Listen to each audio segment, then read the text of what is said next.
Hello guys, welcome to anime Telugu world. ఇవాళ మన anime వచ్చేసి వన్ పీస్లోని వానో కంట్రీ ఆర్క్ యాక్ట్ 2 అయితే ఎక్స్ప్లెయిన్ చేసుకుందాం. అంతకన్నా ముందు మర్చిపోకుండా please like, share, subscribe and comment చేయండి. స్టోరీలోకి వెళ్ళిపోతే కథ వానో నుండి బయటకు వెళ్తుంది. ప్రపంచ ప్రఖ్యాత కత్తివీరుడు మిహాక్ దగ్గర ఉంటున్న పెరోనా వార్తాపత్రికలో ఒక వార్త చూస్తుంది. తన పాత యజమాని గెకో మోరియా బతికే ఉన్నాడని తెలిసి ఆమె ఆనందంతో ఏడుస్తుంది. వెంటనే అతన్ని వెతకడానికి వెళ్తానని మిహాక్తో చెప్తుంది. మిహాక్ ఆమెను వెళ్ళమని చెబుతూ ప్రపంచంలో పరిస్థితులు మారుతున్నాయని, రేవరి సమావేశంలో ఏదో వింతైన చర్చలు జరుగుతున్నాయని, అందుకే తన కోట నుండి ఆమె వెళ్లడమే సురక్షితమని తనకు చెప్తాడు. కట్ చేస్తే గెకోమోరియా దగ్గరికి వస్తాం. గెకోమోరియా తన అనుచరుడు అబ్సలోం కనిపించడం లేదని అతన్ని వెతుక్కుంటూ బ్లాక్ బియర్డ్ ద్వీపానికి అంటే పైరట్ ప్యారడైజ్ దగ్గరికి వస్తాడు. మౌర్య తన జాంబీ సైన్యంతో అక్కడి ఊరిని నాశనం చేస్తూ బ్లాక్ బియర్డ్ని బయటకు రమ్మని అరుస్తాడు. అప్పుడే అబ్సలోం పైన ఒక బిల్డింగ్ నుండి కనిపిస్తాడు. అతను సురక్షితంగా ఉన్నాడని భావించి మౌర్య సంతోషపడతాడు. అక్కడే అసలు కథ మొదలవుతుంది. మౌర్య వెనక నుండి ఒక అదృశ్య శక్తి కత్తితో పొడుస్తుంది. అతను మరెవరో కాదు, బ్లాక్ బియర్డ్ టీమ్ కమాండర్ షిరియు. అబ్సలోం యొక్క సుకే సుకే నోమి అంటే అదృశ్యమయ్యే శక్తిని బ్లాక్ బియర్డ్ దొంగలించి షిర్యూకి ఇచ్చాడని మౌర్య గ్రహిస్తాడు. అంటే అబ్సలోం అప్పటికే చనిపోయాడన్నమాట. అంతేకాకుండా పైన బిల్డింగ్ మీద అబ్సలోంలా కనిపించిన వ్యక్తి నిజానికి కటారినా డెవాన్. ఆమె తన డెవిల్ ఫ్రూట్ క్యూబినో కిట్సుని 9 తోకల నక్క శక్తితో ఎవరి రూపమైనా తీసుకోగలదు. తన స్నేహితుడిని చంపి తనతో ఆటలాడుకుంటున్నందుకు మౌర్య రగిలిపోతుంటాడు. అప్పుడే బ్లాక్ బియర్డ్ స్క్రీన్ మీద కనిపిస్తాడు. బ్లాక్ బియర్డ్ లుక్ పూర్తిగా మారిపోయి ఉంటుంది. అతని భారీ గడ్డం, చుట్టూ ఉన్న సంపద అతని హోదాను చూపిస్తాయి. ఈ సీన్లోనే బ్లాక్ బియర్డ్ కొత్త బౌంటీని రివీల్ చేస్తారు. అది ఎంత అనుకుంటున్నారా? 2.2 బిలియన్ల బౌంటీ అన్నమాట. బ్లాక్ బియర్డ్ మాట్లాడుతూ ప్రపంచంలో జరుగుతున్న గందరగోళం గురించి చెప్తాడు. రేవరీ 4వ రోజున విప్లవ సైన్యం కమాండర్లు సాబో మరియు ఇతరులు మేరీ జోయస్లో నేవీ అడ్మిరల్స్ ఫుజితోరా, రియో కుగ్యూలతో పోట్లాడారు. ప్రపంచం ఇప్పుడు ఒక భారీ యుద్ధం వైపు వెళ్తుందని బ్లాక్ బియర్డ్ ప్రకటిస్తాడు. అటు వానో దేశంలో లూఫీ కైడోతో తలబడుతుంటే, ఇటు ప్రపంచ రాజకీయాల్లో విప్లవ సైన్యం, నేవీ మరియు యోంకోల మధ్య పోరాటం మొదలైందని బ్లాక్ బియర్డ్ గట్టిగా చెప్తూ ఉంటాడనమాట. ఉడాన్ జైల్లో లూఫీ, కిడ్ పోటీ పడుతూ ఉంటారు. లూఫీ మరియు కిడ్ ఇద్దరికి సీ ప్రిజన్ స్టోన్ సంఖ్యలు ఉన్నాయి. ఖైదీలకు వారు మోసే భారీ బండరాలను బట్టి ఆహారం, కిబిడుంగులు ఇస్తారు. లూఫీ మరియు కిడ్ తమ శక్తులు లేకపోయినా కేవలం శారీరక బలంతో ఒకరికంటే ఒకరు వేగంగా బండరాలను మోస్తూ జైలు అధికారులను నోరెలబెట్టేలా చేస్తారు. వారిద్దరూ కలిసి వందలాది బండరాలను మోసి జైల్లో ఉన్న ఆహారాన్ని మొత్తం తినేస్తారు. ఉడాన్ జైల్లో లూఫీ మరియు కిడ్ శ్రమను చూసి గార్డులు ఆశ్చర్యపోతారు. వారు సాధారణ ఖైదీల కంటే 10 రెట్లు ఎక్కువ పని చేస్తున్నారు. ఎందుకు అని అంటే, వారు కష్టపడితే వారికి కిబిడుంగులు అంటే ఆహారం ఇస్తారు. వారు పడే కష్టానికి వచ్చే ఆహారం కంటే వారు తినేసే ఆహారం ఎక్కువ. ఈ ఇద్దరూ కలిసి జైలు స్టోర్ రూమ్లో ఉన్న ఆహారాన్ని మొత్తం ఖాళీ చేసేస్తారు. అది చూసి జైలు బాధ్యులు వీరిద్దరూ జైలును ఆహార కొరతలోకి నెట్టేస్తున్నారు అని కంగారు పడతారు. జైల్లో ఒక ముసలివాడు గార్డుల చేతిలో దెబ్బలు తింటాడు. లూఫీ అది చూసి సహించలేక తన దగ్గర ఉన్న ఆహారాన్ని అతనికి ఇస్తాడు. ఆ ముసలివాడే హ్యుగోరో. ఒకప్పుడు వానో దేశంలో ఉన్న 5 ప్రాంతాల యాకుజా నాయకులకు ఇతనే బాస్. అతనిని చూసి గార్డులు కూడా ఒకప్పుడు భయపడేవారు. కానీ ఇప్పుడు కైడో మనుషులు అతన్ని బానిసగా మార్చేశారు. లూఫీ అతనికి సాయం చేయడం ద్వారా ఒక బలమైన బంధాన్ని ఏర్పరచుకుంటాడు. కథ వానో దేశం అడవులకు మారుతుంది. ఇనువా రాషి తన పాత స్నేహితుడైన అసురా డోజీని కలుస్తారు. కినిమోన్ తన టీంతో కలిసి మేము 20 ఏళ్ల తర్వాత వచ్చాము కైడోని ఓడించడానికి, మాతో చేరండి అని అడుగుతాడు. అసరా డోజీ చాలా కోపంగా ఉంటాడు. మేము ఓడిన కోసం 20 ఏళ్ళు ఎదురు చూసాం. మీరు ఎక్కడున్నారు? మా కళ్ళ ముందే మా ఊర్లు కాలిపోయాయి, ప్రజలు చనిపోయారు. మీరు ఇప్పుడొచ్చి మమ్మల్ని చావమని అడుగుతున్నారా అని నిలదీస్తాడు. వారిద్దరి మధ్య చిన్నపాటి ఘర్షణ జరుగుతుంది. ఆ 20 ఏళ్ల విరామం సామురాయిల మధ్య ఎంత అగాధాన్ని సృష్టించిందో మనకు కనిపిస్తుంది. కట్ చేస్తే వానో రాజధానిలో ఒరుచి విందు ఏర్పాటు చేస్తాడు. అక్కడ అతను భయంకరమైన మాటలు మాట్లాడుతూ ఉంటాడు. తనను ఎవరు ఏమి చేయలేరని అహంకారంతో ఉంటాడు. ఓరోచికి ఆత్మలంటే చాలా భయం. ఓడెన్ వస్తాడని వదంతులు వినిపిస్తున్నాయి, అవి నిజమా అని భయపడుతూ ఉంటాడు. అదే విందులో కొమురాసాకి ఎంట్రీ ఇస్తుంది. ఆమె వానో దేశపు ఓయిరాన్ అంటే నర్తకి అన్నమాట. ఆమె ఎంత అందంగా ఉంటుందంటే అక్కడ ఉన్న ధనవంతులంతా ఆమె చుట్టూ తిరుగుతుంటారు. ఆమె తన మాటలతో వారి ఆస్తిని, నగలను తన పేరు మీదకు రాసుకుంటుంది. ఆమె కేవలం అందం మాత్రమే కాదు, వానో దేశపు ఆర్థిక వ్యవస్థను శాసించే తెలివితేటలు ఆమెలో ఉన్నాయి. ఆమెను అందరూ గౌరవంతో కాదు, భయంతో చూస్తారు. ఎపిసోడ్ చివరిలో కైడో కమాండర్లలో ఒకడైన క్వీన్ గురించి చిన్న క్లూ ఇస్తారు. జాక్ తనకంటే చాలా బలంగా ఉన్న క్వీన్ మరియు కింగ్ల ముందు తల దించుకుని నిలబడతాడు. క్వీన్ చాలా విచిత్రమైన వ్యక్తి. ఒక చేతిలో సిగరెట్, మరో చేతిలో మద్యం పట్టుకుని ఎప్పుడూ డాన్స్ చేస్తూ ఉంటాడు. కానీ అతను చేసే పనులు మాత్రం చాలా భయంకరంగా ఉంటాయి. ప్లేగు వ్యాధులు వ్యాపించడం నాకు ఇష్టం అని చెప్పి మాట్లాడుతూ ఉంటాడు. ఒక జైలు గార్డు హ్యూగోరో తాతను చాలా దారుణంగా వేధిస్తుంటాడు. అతను ముసలివాడు అని చూడకుండా బండరాలు మోయలేనందుకు కొడుతుంటాడు. ఇది చూసిన లూఫీకి కోపం వస్తుంది. సంకెళ్ళు ఉన్నప్పటికీ లూఫీ ఆ గార్డును ఎదిరించి హ్యూగోరోను కాపాడతాడు. ఈ చర్యతో జైల్లో ఉన్న మిగిలిన ఖైదీలందరిలో ఒక రకమైన ఆశ చిగురిస్తుంది. లూఫీ వారి దృష్టిలో ఒక హీరోలా కనిపిస్తాడు. ఇక్కడ మనకి క్వీన్ యొక్క వ్యక్తిత్వం మరింత స్పష్టంగా తెలుస్తుంది. క్వీన్కి తన శరీరం గురించి ఒక వింతైన గర్వం ఉంటుంది. నేను చాలా సన్నగా ఉంటే అమ్మాయిలు నా వెంటే పడతారు, అందుకే నేను లావుగా ఉన్నాను అని డాన్స్ చేస్తూ పాడుతుంటాడు. అతను ఫన్నీగా కనిపించినప్పటికీ అతని క్రూరత్వం జైల్లో స్పష్టంగా కనిపిస్తుంది. ఎవరైనా తప్పు చేస్తే వారిని చంపడానికి కూడా వెనుకాడడు. మరోవైపు వాను రాజధానిలో కినిమోన్ మరియు అతని మిత్రులు తమ రహస్య మిషన్ను కొనసాగిస్తారు. నామి మరియు షినోబు సమాచారం సేకరించడానికి వేషధారణలో వెళ్తారు. రాబిన్, ఒరోచి ప్యాలెస్ లోకి గూఢాచారిగా వెళ్ళడానికి సిద్ధమవుతుంది. ప్రతి ఒక్కరు 20 ఏళ్ల క్రితం ఓడెన్ చేసిన శపథాన్ని నెరవేర్చడానికి తమ వంతు కృషి చేస్తూ ఉంటారు. జైల్లో హ్యూగోరోతో మాట్లాడుతున్నప్పుడు లూఫీ ఒక ముఖ్యమైన విషయాన్ని గ్రహిస్తాడు. కైడో యొక్క డ్రాగన్ చర్మాన్ని ఛేదించాలంటే సాధారణ శక్తి సరిపోదని, తన హాకీని మరింత మెరుగుపరుచుకోవాలని లూఫీ నిర్ణయించుకుంటాడు. జైల్లోని ఒక చీకటి గదిలో ఎవరో ఒక రహస్య ఖైదీ ఉన్నట్లు చూపిస్తారు. సాంజీ తన పేరుని సాంజోగా మార్చుకుంటాడు. పైగా రాజధానిలో సాంజీ తన నూడిల్స్ దుకాణంతో సందడి చేస్తుంటాడు. ఆడవాళ్ళంతా సాంజీ వంటకానికి ఎగబడుతూ ఉంటారు. ఇది చూసి ఓర్వలేక క్యోషిరో ముఠాకు చెందిన 3 రౌడీలు కకునోషిన్, కుని మరియు సుకేసా అక్కడికి వస్తారు. వారు ప్రజలను భయపెట్టి సాంజీ తయారు చేసిన సోబాను నేలపాలు చేస్తారు. ఆహారాన్ని గౌరవించని వారిని సాంజీ అస్సలు వదలడు. సాంజీ మరియు ఫ్రాంకీ కలిసి ఆ 3 దారుణంగా కొట్టి తరిమేస్తారు. అప్పుడే టోకో అనే ఒక చిన్న పాప అక్కడికి వస్తుంది. ఆమె ఎప్పుడూ ఆపకుండా నవ్వుతూనే ఉంటుంది. ఆ నవ్వు ఎంతలా ఉంటుందంటే ఎదుటి వాళ్లకు కూడా నవ్వు తెప్పిస్తుంది. సాంజీ ఆమెకు ఒక గిన్నె సోబా ఇస్తాడు. అది తిని ఆమె చాలా సంతోషిస్తుంది. కొమురాసాకి అమ్మగారు నాకు ఈ రోజు సెలవు ఇచ్చారు, అందుకే నేను ఇక్కడికి వచ్చాను అని ఆమె చెబుతుంది. కొమురాసాకి గురించి టోకో చెప్పే మాటలు విని సాంజీ ఆమెను చూడాలని తెగ ఆరాటపడతాడు. రాజధాని వీధులన్నీ పూలతో అలంకరించబడి ఉంటాయి. వానోదేశపు అత్యున్నత అందగత్తె కొమురాసాకి తన పరివారంతో వీధుల్లోకి వస్తుంది. ఆమెను చూడ్డానికి ప్రజలు ఎగబడతారు. ఆమె వేసే ప్రతి అడుగు, ఆమె ధరించే దుస్తులు చాలా రాజసంగా ఉంటాయి. ఆమెను చూసిన ప్రతి పురుషుడు ఆమె అందానికి దాసోహం అయిపోతాడు. ఆమె కళ్ళల్లోకి చూసిన వారు సృహ కోల్పోయేంత ప్రభావం ఆమెది. కొమురాసాకి ఊరేగింపు జరుగుతుండగా 3 ముసలివాళ్లు, ముఖ్యంగా బింగో అనే వ్యక్తి, ఆమెపై దాడి చేయడానికి వస్తారు. అప్పుడు కొమురాసాకి గతం బయటపడుతుంది. బింగో అనే వ్యక్తి తన కుటుంబం, ఆస్తి, చివరికి తన కూతుర్ని కూడా కొమురాసాకి కోసం అమ్మేసి ఆమెకు డబ్బులేస్తాడు. ఆమె తనతో కలిసి జీవిస్తుందని అతను నమ్ముతాడు. కానీ కొమురాసాకి అతని దగ్గర ఉన్నదంతా దోచుకున్నాక, నీలాంటి పేదవాళ్లతో నాకేం పని, నాకు డబ్బు లేని వాళ్ళంటే అసహ్యం అని అతన్ని వెనక్కి నెట్టేస్తుంది. ఆమె చూడ్డానికి దేవతలా ఉన్నా లోపల మాత్రం చాలా కఠినమైన మనిషి అని అర్థమవుతుంది. మరోవైపు ప్యాలెస్లో కురోజుమే ఒరోచి తన అనుచరులతో విందులో ఉంటాడు. ఒరోచి చాలా భయంతో ఉంటాడు. 20 ఏళ్ల క్రితం ఓడెన్ భార్య తోకి చెప్పిన భవిష్యవాణి ప్రకారం 9 మంది సామురాయిలు పునర్జన్మ ఎత్తివచ్చి తనను చంపేస్తారు అని అతను వణుకుతూ ఉంటాడు. అతని భయాన్ని చూసి క్యూషోరో మరియు ఇతరులు లోపల నవ్వుకుంటారు. కానీ ఒరోచి మాత్రం చాలా సీరియస్గా పహారా పెంచుతాడు. మరోవైపు రాబిన్ తన గూఢాచారి మిషన్ కోసం కఠినమైన శిక్ష తీసుకుంటుంది.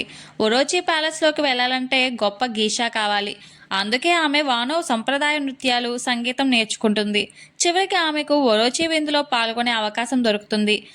అంటే ఆమె తన మొదటి లక్ష్యాన్ని చేరుకుంది. కట్ చేస్తే రాజధాని పాలకుడు ఓరోచి కొమురాసాకిని తన ప్యాలెస్కు పిలుస్తాడు. కొమురాసాకి ప్యాలెస్కు వెళ్ళడానికి సిద్ధమవుతుంది. అటు రాబిన్ ఇటు కొమురాసాకి ఇద్దరు ఒకే చోట కలవబోతున్నారు. ఇక్కడ చూస్తే మన జోరో ఎప్పట్లాగే దారి తప్పి వానో దేశంలోని బంజరు భూముల్లో తిరుగుతూ ఉంటాడు. అప్పుడే అతనికి టొనో యాసు అనే ఒక వింతైన పొట్టి మనిషి పరిచయం అవుతాడు. యాసు ఎప్పుడూ ఆపకుండా నవ్వుతూనే ఉంటాడు. జోరో ఎంత విసుక్కున్నా సీరియస్గా ఉన్నా అతను పట్టించుకోకుండా జోరో వెంటే తిరుగుతూ అతని పెద్దయ్య అని పిలుస్తాడు.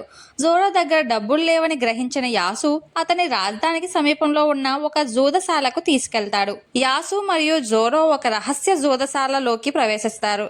అక్కడ పాచికల ఆట జరుగుతూ ఉంటుంది. జూదగాళ్ళు జోరోను ఒక అమాయకుడిగా భావించి మోసం చేసి అతని దగ్గర ఉన్న కొద్దిపాటి సొమ్మును లాగేయాలని ప్లాన్ చేస్తారు. కానీ జోరో తన అబ్జర్వేషన్ హాకీ ఉపయోగించి పాచికల కదలికలను ముందే గ్రహిస్తాడు. అతను పెట్టిన ప్రతి పందెం గెలుస్తాడు.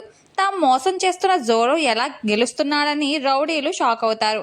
చివరకు గొడవ మొదలవ్వగా జోరో తన కత్తులతో అక్కడ ఉన్న రౌడీలందరినీ నిమిషాల్లో చిత్తుగా కొట్టి జూదశాలను ధ్వంసం చేస్తాడు. అక్కడ డబ్బునంతా మూటగట్టుకుని యాసుతో కలిసి బయటకు వస్తాడు. యాసు జోరోను తన నివాసమైన ఎబిసు టౌన్కు తీసుకువెళ్తాడు. ఈ ఊరు చూడడానికి చాలా దరిద్రంగా మురికిగా ఉంటుంది. ప్రజలకు తినడానికి తిండి కూడా ఉండదు. కానీ జోరో ఒక వింతను గ్రహిస్తాడు. అక్కడ ఉన్న ప్రతి ఒక్కరూ ముసలివారు, చిన్నపిల్లలు, రోగులు అందరూ పెద్దగా నవ్వుతూనే ఉంటారు. వారు తమ కష్టాలను మర్చిపోవడానికి నవ్వుతున్నారని జోరో అనుకుంటాడు. జోరో జూదంలో గెలిచిన డబ్బునంతా యాసు తీసుకుని ఆ ఊర్లోని పేద ప్రజలకు పంచేస్తాడు. తనకు తాగడానికి నీరు లేకపోయినా ఊర్లోని పిల్లల కోసం మరియు జోరో కోసం అతను ఎంతో ఉదారంగా ప్రవర్తిస్తాడు. యాసు యొక్క నిస్వార్థ గుణాన్ని చూసి జోరో మనసు కరుగుతుంది. ఆ ఊరి ప్రజలు యాసును దైవంలా గౌరవిస్తారు. మరోవైపు రాజధానిలో రాబిన్ గీషా వేషంలో ఓరోచి ప్యాలెస్లోకి విజయవంతంగా ప్రవేశిస్తుంది. ఓరోచి ఏర్పాటు చేసిన విందులో ఆమె నర్తకిగా ప్రదర్శన ఇస్తుంది. ఆమె అసలు లక్ష్యం ప్యాలెస్లోని రహస్య పత్రాలను, పోనేగ్లిఫ్ సమాచారం లేదా కైడో ప్లాన్స్ వెతకడం. ఈ సీన్ ద్వారా రాబిన్ ఎంతటి ప్రమాదకరమైన పనిలో ఉందో మనకు తెలుస్తుంది. ఎపిసోడ్ చివరిలో వుడాన్ జైల్లో లూఫీ సృష్టిస్తున్న గందరగోళం గురించి వార్తలు బయటకు వస్తూ ఉంటాయి. లూఫీ అండ్ కిడ్ గందరగోళం వల్ల క్వీన్ జైలుకు బయలుదేరతాడు. క్వీన్ జైలుకు రావడానికి సిద్ధమవుతున్నాడనే సంకేతం అందుతుంది. అలాగే జోరో ఎబిసు టౌన్లో యాసుతో కలిసి ఉండగా రాజధాని నుండి ఉషిమిట్సు కోజో ధనవంతుల దగ్గర దోచుకునే దొంగ గురించి చర్చ జరుగుతుంది. కట్ చేస్తే బిగ్ మామ్ తన భారీ ఓడ క్వీన్ మామ్ చాంట్ మీద తన పిల్లలతో కలిసి వానో సరిహద్దులకు చేరుకుంటుంది. ఆమె వస్తున్న వార్త తెలిసిన వెంటనే కైడో విపరీతమైన కోపానికి, ఆందోళనకు గురవుతాడు. ఆ ముసలిదాన్ని ఇక్కడికి రానివ్వకండి, వస్తే పూర్తి స్థాయి యుద్ధం మొదలవుతుంది అని తన సైన్యాన్ని ఆదేశిస్తాడు. కైడో వంటి రాక్షసుడు కూడా బిగ్ మామ్ వస్తుందంటే కంగారు పడ్డం చూస్తే ఆమె శక్తి ఎంతటిదో అర్థం చేసుకోవచ్చు. వానో దేశంలోకి ప్రవేశించాలంటే ఆ భారీ జలపాతాన్ని ఎక్కాలి. లూఫీ టీం లాగే బిగ్ మామ్ ఓడను కూడా భారీ కార్ప్ చేపలు లాగుతూ పైకి తీసుకెళ్తాయి. కైడో సైన్యం ఓడపై నిరంతరం ఫిరంగులతో దాడులు చేస్తుంది. కానీ బిగ్ మామ్ పిల్లలు, ముఖ్యంగా పెరోస్పెరో మరియు స్మూతీ, ఆ దాడులను సులభంగా తిప్పికొడతారు. బిగ్ మామ్ స్వయంగా నిలబడి, నేను వస్తున్నాను కైడో, నా వస్తువుని తిరిగి తీసుకోవడానికి అని గట్టిగా అరుస్తుంది. బిగ్ మామ్ ఓడ జలపాతం పైకి చేరుకుని దాదాపు వానోలోకి ప్రవేశిస్తున్న తరుణంలో కైడో యొక్క top commander king the wild fire తన టెరానోడాన్ రూపంలో ఆకాశం నుండి దూసుకువస్తాడు. అతని యొక్క భారీ కాలతో తన్ని బిగ్ మామ్ ఓడను జలపాతం పై నుండి కిందకు నెట్టేస్తాడు. దీనివల్ల బిగ్ మామ్ సముద్రంలో పడిపోతుంది. డెవిల్ ఫ్రూట్ తిన్న వారికి సముద్రం మృత్యువుతో సమానం. ఆమె మునిగిపోతుండటం చూసి ఆమె పిల్లలు షాక్ అవుతారు. మరోవైపు రాజధానిలో రాబిన్ గీషా వేషంలో తన గూఢాచారి పనిని మొదలు పెడుతుంది. ఆమె ప్యాలెస్లోని రహస్య గదుల్లోకి వెళ్ళి పోనేగ్లిఫ్ సమాచారం లేదా కైడో ప్లాన్స్ కోసం వెతుకుతూ ఉంటుంది. ఆమెకు కొన్ని రహస్య పత్రాలు దొరుకుతాయి. కానీ అదే సమయంలో ఓరోచి యొక్క వ్యక్తిగత నింజా దళం ఓనివా బాంచు రాబిన్ ను గమనిస్తారు. ఆమె దొరికిపోయే ప్రమాదం ఇక్కడ కనిపిస్తుంది. కట్ చేస్తే వుడాన్ జైల్లో లూఫీకి బయట జరుగుతున్న ఈ గందరగోళం ఏమీ తెలియదు. అతను సంఖ్యలతోనే శ్రమిస్తూ తన శరీరాన్ని బలపరుచుకుంటూ ఉంటాడు. షుగోరో తాత లూఫీని చూసి ఒక యోధుడికి ఉండాల్సిన లక్షణాలు ఇతనిలో ఉన్నాయని అనుకుంటాడు. లూఫీ తన హాకీని ఎలా వాడాలో ఇంకా లోతుగా ఆలోచిస్తూ ఉంటాడు. జోరో ఎబిసు టౌన్ ప్రజలతో గడుపుతూ ఉంటాడు. అక్కడ ప్రజలు తమకున్న కొద్దిపాటి ఆహారాన్ని కూడా జోరోకి ఇస్తారు. వారి దయను చూసి జోరో హృదయం కదిలిపోతుంది. అక్కడే అతనికి ఉషిమిట్సు కోజో విచ్చింగ్ హౌర్ బాయ్ గురించి తెలుస్తుంది. అతను రాజధానిలో ధనవంతుల దగ్గర దోచుకుని ఇక్కడ పేదలకు పంచుతుంటాడని, ప్రజలు అతన్ని దైవంలా భావిస్తారని జోరో వింటాడు. ఇక్కడ చూస్తే బిగ్ మామ్ సముద్రంలో పడిపోవడం వల్ల పెరోస్పెరో ఇలా మాట్లాడతాడు. ఒకవేళ అమ్మకు ఏమైనా జరిగితే next Big Mom Pirates boss నేనే అని అంటాడు. దానికి స్మూతీ కోపంగా అమ్మ చనిపోలేదు, అనవసరమైన మాటలు ఆపండి అని గట్టిగా అరుస్తుంది. నాకు తెలిసి లూఫీ లాగానే బిగ్ మామ్ కూడా వానో తీరానికి ఎక్కడో ఒక చోటకి కొట్టుకుని వస్తుందేమో అని చెప్పి నేను అనుకుంటున్నాను. కట్ చేస్తే రాజధానిలో సాంజీ మరియు ఫ్రాంకీ కలిసి క్యోషిరో రౌడీలను కొట్టినందుకు కైడో టాప్ గ్యాంగ్ అయిన ఫ్లయింగ్ షిక్స్ టొబిరోపోలోని పేజ్ 1 రంగంలోకి దిగుతాడు. అతను తన డెవిల్ ఫ్రూట్ శక్తితో ఒక భయంకరమైన డైనోసార్ రూపంలోకి మారి రాజధాని వీధుల్లో బీభత్సం సృష్టిస్తాడు. సాంజీ సోబా షాప్ ఎక్కడుందో చెప్పమని కనిపించని దుకాణాలన్నిటినీ ధ్వంసం చేస్తూ ప్రజలను గాయపరుస్తూ ఉంటాడు. సాంజో ఎక్కడున్నావు, బయటకు రా అని గట్టిగా అరుస్తాడు. ఈ గందరగోళాన్ని సాంజీ, లా, ఫ్రాంకీ మరియు ఉసోపు ఒక భవనం పై నుండి గమనిస్తూ ఉంటారు. లా సాంజీతో మనం ఇక్కడి నుండి త్వరగా వెళ్ళిపోవాలి, ఇక్కడే ఉంటే కైడో ప్రధాన కమాండర్ డ్రేక్ లేదా హకిన్స్ కూడా వచ్చే అవకాశం ఉంది, మన ప్లాన్ బయటపడకూడదు అని హెచ్చరిస్తాడు. కానీ సాంజీ వింటాడా? అమాయక ప్రజలు తన కోసం దెబ్బలు తినడం చూసి సహించలేకపోతాడు. నేను వాడిని ఆపాలి, కానీ నా ముఖం వాళ్లకు తెలియకూడదు అని ఒక నిర్ణయానికి వస్తాడు. కథ ఒరోచి ప్యాలెస్ లోకి మారుతుంది. రహస్య పత్రాలను వెతుకుతున్న రాబిన్ ను ఒరోచి వ్యక్తిగత నింజా దళం ఒనివాంచు చుట్టుముడుతుంది. నింజా కెప్టెన్ ఫుకురో కుజు ముందుకు వచ్చి, నువ్వు ఎవరు, ఇక్కడ ఏం చేస్తున్నావు అని చాలా క్రూరంగా ప్రశ్నిస్తాడు. రాబిన్ చాలా తెలివిగా, నేను వానో దేశపు సంపద ఎక్కడుందో వెతకడానికి వచ్చాను అని అబద్ధం చెప్తుంది. కానీ ఫుకురో కుజు నమ్మడు మరియు తన నింజాలను ఆమెపై దాడి చేయమని ఆదేశిస్తాడు. రాబిన్ తన డెవిల్ ఫ్రూట్ శక్తిని ఉపయోగించి అక్కడ ఒక ఫేక్ బాడీని సృష్టించి అసలు రాబిన్ అక్కడి నుండి చాకచక్యంగా తప్పించుకుంటుంది. ఉడాన్ జైలులో లూఫీ బండరాలు మోస్తూనే గతంలో తనకు సిల్వర్స్ రైలీ ఇచ్చిన శిక్షణను గుర్తు చేసుకుంటాడు. కైడో యొక్క గట్టి చర్మాన్ని, కవచాన్ని ఛేదించాలంటే కేవలం శారీరక బలం సరిపోదని లూఫీ గ్రహిస్తాడు. శరీరాన్ని తాకకుండానే లోపల నుండి దెబ్బతీసే ఒక ఉన్నతమైన హాకీ, అడ్వాన్స్డ్ ఆర్మమెంట్ హాకీ తనకు అవసరమని లూఫీ భావిస్తాడు. తన చేతులను గాలిలో ఆడిస్తూ ఆ పవర్ని ఎలా బయటకు తీయాలో నిరంతరం ప్రాక్టీస్ చేస్తూ ఉంటాడు. కట్ చేస్తే పేజ్ 1 రాజధానిని పూర్తిగా నాశనం చేస్తుంటాడు. సాంజీ అతని ముందుకు వెళ్తాడు.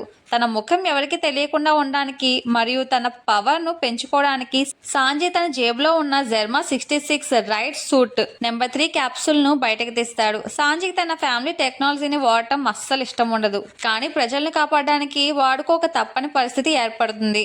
సాంజీ క్యాప్సూల్ను నొక్కగానే అద్భుతమైన యానిమేషన్తో అతని శరీరం చుట్టూ రైట్ సూట్ అల్లుకుంటుంది. నలుపు రంగు సూట్ గాలిలో ఎగరడానికి వీలున్న బూట్లు మరియు ముఖానికి మాస్క్ వస్తాయి. దీనిని చూసి లా, ఫ్రాంకీ మరియు ఉసోప్ షాక్ అవుతారు. ముఖ్యంగా లా నార్త్ బ్లూకి చెందినవాడు కాబట్టి ఆ సూట్ గురించి వివరిస్తాడు. ఇది జెర్మా 66 యొక్క నెంబర్ 3 స్టెల్త్ బ్లాక్ అని చెబుతాడు. సాంజీకి ఆ సూట్ పేరు స్టెల్త్ బ్లాక్ అని పిలవడం ఇష్టం ఉండదు. అతను తనను తాను ఒసోబా మాస్క్ అని పిలుచుకుంటాడు, ఎందుకంటే అతను అప్పటి వరకు సోబా షాపు నడుపుతున్నాడు కాబట్టి. ఆ పేరు విన్న లా మరియు ఉసోప్ ఎంత చెత్త పేరు పెట్టావు అని నవ్వుతారు. కానీ సాంజీ మాత్రం చాలా సీరియస్గా యుద్ధానికి సిద్ధమవుతాడు. కట్ చేస్తే పేజ్ 1 తన భారీ శక్తులతో సాంజీని కొట్టాలని చూస్తాడు. కానీ రైట్ సూట్ వల్ల సాంజీకి కొన్ని అద్భుతమైన శక్తులు వస్తాయి. అదృశ్యం అవడం ఇది సాంజీ చిన్నప్పటి కళ. ఈ సూట్ కాంతిని ప్రతిబింబించి సాంజీని పూర్తిగా అదృశ్యం చేస్తుంది. వేగం మరియు రక్షణ. సూట్ చాలా తేలికగా ఉండటమే కాకుండా పేజ్ 1 ఇచ్చే భారీ దెబ్బలను కూడా తట్టుకునే శక్తిని ఇస్తుంది. సాంజీ ఆకాశం నుండి మెరుపు వేగంతో పేజ్ 1 పై దాడులు చేస్తూ అతన్ని కన్ఫ్యూజ్ చేస్తాడు. ఆకాశంలో ఎగురుతూ అతను చేసే కిక్స్ పేజ్ 1 కు ఉక్కిరి బిక్కిరి చేస్తాయి. కథ మళ్ళీ రాజధాని ప్యాలెస్ కు మారుతుంది. రాబిన్ ఒరోచి నింజాల నుండి తప్పించుకోవడానికి ప్రయత్నిస్తూనే ఉంటుంది. కట్ చేస్తే పేజ్ 1 కోపంతో ఒక భవనాన్ని ధ్వంసం చేస్తాడు. కానీ సాంజీ అదృశ్యమై గాలిలో నుండి దిగివచ్చి ఒక భారీ ఫ్లయింగ్ కిక్ ఇస్తాడు. ఆ దెబ్బకు పేజ్ 1 నేలకు కొట్టుకుపోతాడు.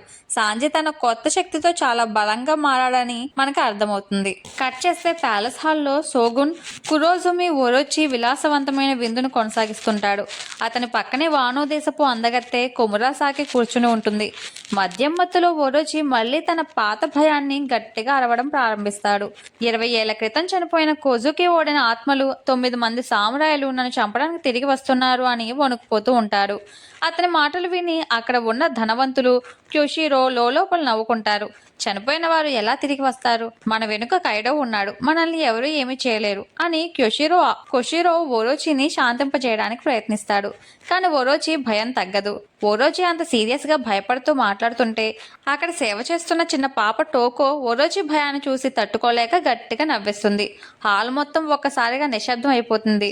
ఓరోచి తీవ్రమైన ఆగ్రహానికి గురవుతాడు. ఒక దేశ పాలకుడైన నన్ను చూసి ఒక సామాన్యమైన చిన్న పిల్లకు ఎంత ధైర్యం, నన్ను ఎగతాళి చేస్తావా అంటూ తన కత్తిని తీసి టోకోను చంపడానికి ఆమె వైపు దూసుకువెళ్తాడు. టోకో ప్రాణాలు ప్రమాదంలో పడ్డం చూసి ఎవరూ ఊహించని విధంగా కొమురాసాకి ముందుకు వస్తుంది. ఆమె ఓరోచి చేతిని అడ్డుకోవడమే కాకుండా అతని ముఖంపై గట్టిగా ఒక చెంపదెబ్బ కొడుతుంది. ఒక సామాన్య గీష వానో దేశపు సోగున్ను కొట్టడం అనేది అక్కడ ఉన్న వారందరికీ ఒక మైండ్ బ్లోయింగ్ షాక్. కొషిరో కూడా ఆశ్చర్యంతో తన కత్తిపై చేయి వేస్తాడు. ఓరోచి కోపంతో రగిలిపోతూ, నన్ను కొడతావా? క్షమాపణ చెప్పు, లేదంటే నిన్ను చంపేస్తాను అని గట్టిగా అరుస్తాడు. దానికి కొమురాసాకి ఏమాత్రం భయపడకుండా, నేను ఒక సామురాయ్ కూతుర్ని, ప్రాణాలు పోయినా సరే నేను ఒక పిరికివాడి ముందు మోకరించను, క్షమాపణ చెప్పను అని ధీటుగా సమాధానం ఇస్తుంది. కట్ చేస్తే కురీ ప్రాంతంలోని ఒక సముద్ర తీరంలో చాపర్, మోమోనోసుకే, తామా అండ్ కీకు నడుస్తూ ఉంటారు. అక్కడ తీరానికి కొట్టుకు వచ్చిన ఒక భారీ శరీరాన్ని వారు గమనిస్తారు. దగ్గరకు వెళ్ళి చూడగా అది మరెవరో కాదు, యోంకో బిగ్ మామ్. ఆమెను చూసి చాపర్ ప్రాణాలు పోయినంత భయపడతాడు. కానీ బిగ్ మామ్ నెమ్మదిగా కళ్ళు తెరిచి చాలా అమాయకమైన ముఖంతో, నేను ఎవరిని, నా పేరు ఏమిటి అని అడుగుతుంది. అంటే సముద్రంలో పడడం వల్ల బిగ్ మామ్ తన జ్ఞాపక శక్తిని కోల్పోయింది. కట్ చేస్తే కొమురాసాకి కొట్టిన దెబ్బకు అవమానంతో రగిలిపోయిన ఓరోచి తన డెవిల్ ఫ్రూట్ శక్తిని బయటకు తీస్తాడు. అతను హెవీ నోమి శక్తితో 8 తలలు కలిగిన భారీ సర్పంగా మారిపోతాడు. ఆ 8 తలలు హాల్లోని అతిథులను భయభ్రాంతులకు గురి చేస్తాయి. ఓరోచి ఒక తలతో కొమురాసాకిని నోట కలుచుకోవాలని చూస్తుంటే మిగిలిన తలలు టోకోను వెతుకుతుంటాయి. ప్యాలెస్లో గందరగోళం నెలకొన్నప్పుడు రాబిన్ చిన్నారి టోకోను కాపాడడానికి ప్రయత్నిస్తుంది. రాబిన్ను పట్టుకోవడానికి ఓనివాన్షు నింజాలు దాడి చేస్తారు. అప్పుడే పైకప్పు నుండి షియోబు రంగంలోకి దిగుతుంది. షియోబు తన సుకుసుకునోమి ఉపయోగించి పైకప్పును ధ్వంసం చేస్తుంది. ఆ శిథిలాలు ఓరోచి తల మీద పడ్డంతో హాల్లో పెద్ద దుమ్ము రేగుతుంది. నామి కూడా పైకప్పు నుండి కిందకు దూకి తన క్లైమాటాక్ ద్వారా జ్యూస్ ని బయటకు తీస్తుంది. జియోస్ ఆకలితో ఉంటాడు.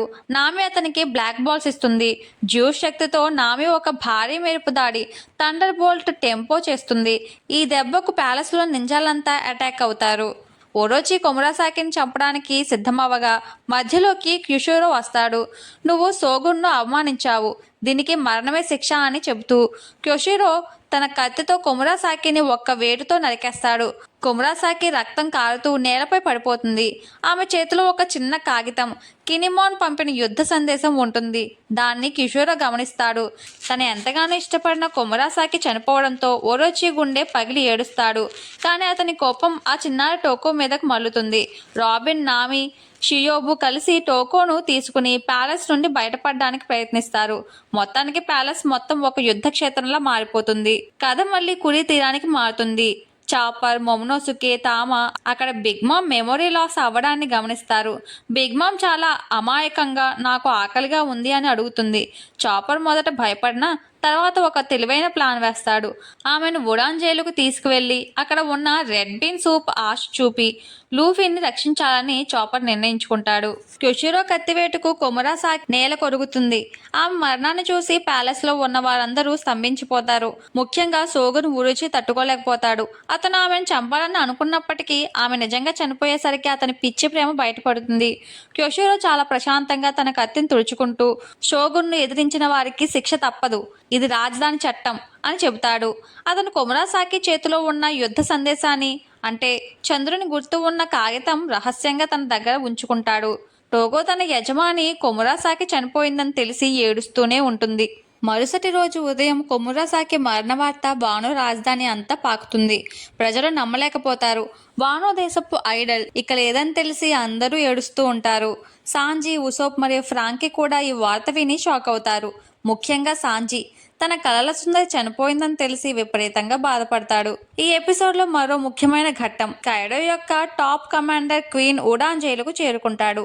క్వీన్ చాలా విచిత్రమైన మనస్తత్వం ఉన్న వ్యక్తి. అతను తన భారీ శరీరంతో డాన్స్ చేస్తూ పాటలు పాడుతూ గ్రాండ్గా ఎంట్రీ ఇస్తాడు. అతను జైల్లోకి రాగానే లూఫీ మరియు కిడ్ చేసిన పనులను చూసి ఎంజాయ్ చేస్తాడు. అయితే క్వీన్కి అత్యంత ఇష్టమైన పదార్థం ఒషిరుకో, రెడ్ బీన్ సూప్ అన్నమాట. అది ఎవరైనా తింటే అతనికి అస్సలు నచ్చదు. జైల్లో లూఫీ ఇంకా తన హాకీ శిక్షణలో మునిగిపోయి ఉంటారు. అక్కడే ఉన్న హ్యూగోరో తాత లూఫీ పట్టుదలను గమనిస్తాడు.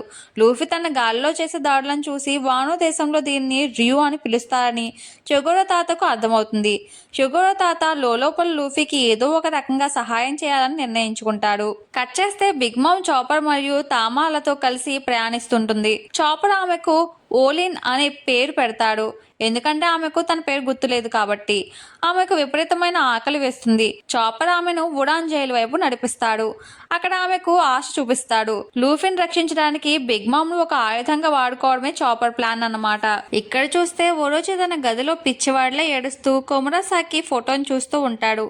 మరోవైపు కిన్మాన్ మరియు అతని బృందం యుద్ధానికి సిద్ధమవుతుంటారు.